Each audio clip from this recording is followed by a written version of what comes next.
Hello, welcome to Kenilworth Castle here in Warwickshire. I've come up with some friends just to explore a little bit of this historic landscape. Steeped rich in history, we've come to explore and find out a little bit more about why it's so important to the United Kingdom.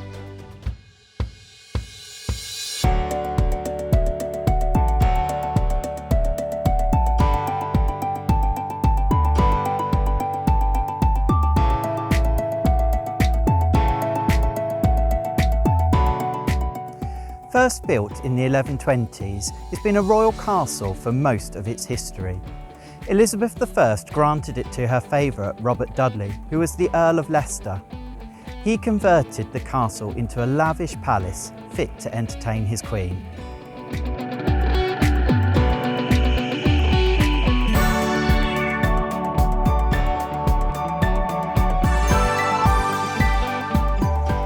In the mid-1260s, England was divided by civil war.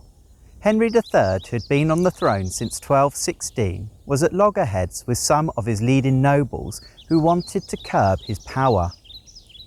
The rebels had one key asset, Kenilworth Castle. This mighty fortress lying at the heart of England was one of the largest in the kingdom. The only way for Henry to reclaim the castle was by force. The king had amassed a huge arsenal of weaponry, including 60,000 crossbow bolts and 9 siege engines. On the 25th of June 1266, an all-out siege began. A 6-month-long battle followed, bringing devastation on both sides. In December, the remnants of the garrison submitted to the terms they had been offered, and the castle was returned to the king.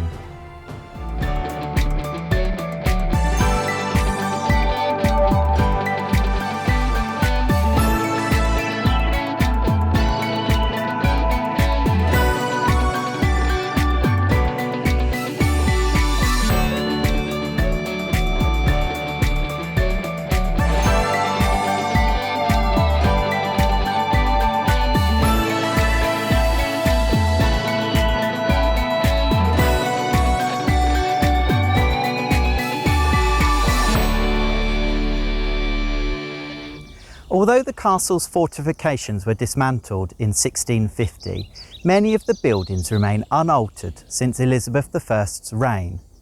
The spectacular ruins reveal much of Kenilworth's medieval and Tudor past.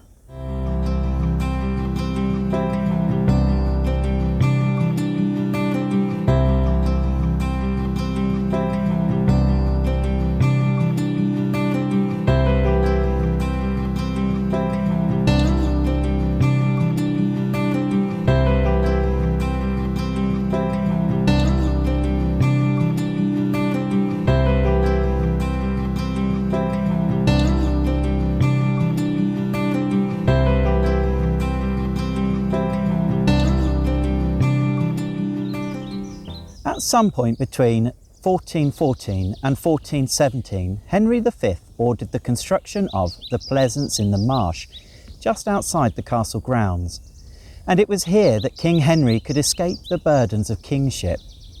It was, however, short-lived, and in 1525, Henry VIII ordered its demolition, and many parts were recycled and used elsewhere in the castle. All that remains today are these earthworks.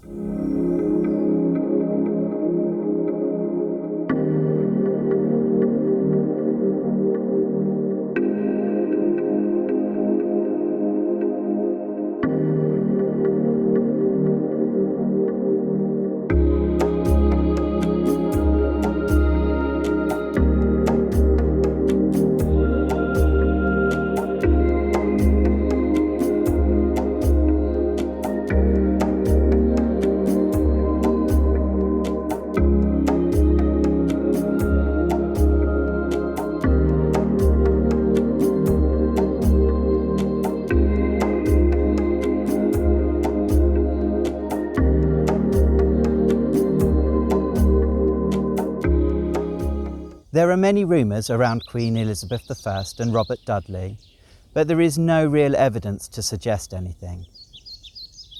On what she believed to be her deathbed, Elizabeth solemnly swore that although she loved him dearly, nothing unseemly had ever passed between them. The Queen and Dudley regularly visited Kenilworth Castle, but who knows what really went on.